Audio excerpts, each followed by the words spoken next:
Japan के एक शांत पहाड़ी गांव में एक ज़ेन गुरु रहते थे। ज्ञानी, शांत और सादगी में रचे बसे। उनके आश्रम के चारों ओर सुंदर बांसों का जंगल था, जहां हवा के साथ बांस सरसराते और मन को एक अजीब शांति से भर देते।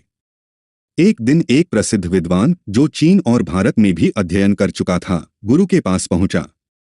उसने आदरपूर्वक झुककर कहा, गुरुदेव, मैंने बौद्ध ग्रंथों का गहन अध्ययन किया है, ध्यान साधना की है, लेकिन अब मैं अंतिम सत्य जानना चाहता हूँ।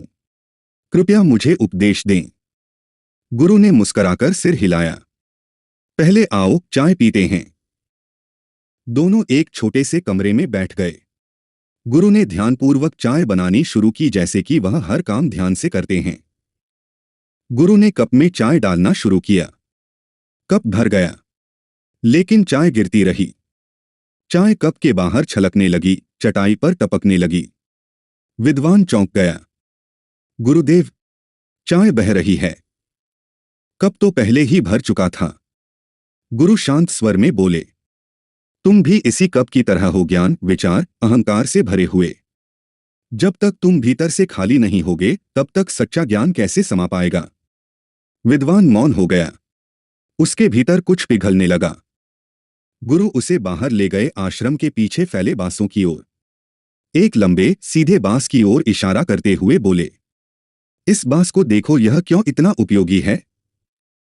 विद्वान अब नम्र हो चुका था। बोला, क्योंकि यह भीतर से खाली है। गुरु ने मुस्कराते हुए कहा, ठीक यही। जो खाली होता है वही ग्रहण कर सकता है। जैन कोई सिद्धांत नहीं, एक अनुभव है। और अनुभव पाने के लिए तुम्हें पहले स्वयं से खाली होना होगा। ज्ञान पाने के लिए पहले अपने मन को खाली करना पड़ता है। जैसे बांस भीतर से खाली होता है, तभी वह उपयोगी होता है, वैसे ही जब हम अपने अहंकार, पूर्व धारणाओं और जड़ता को छोड़ते हैं, तभी सच्चा बोध संभव होता है।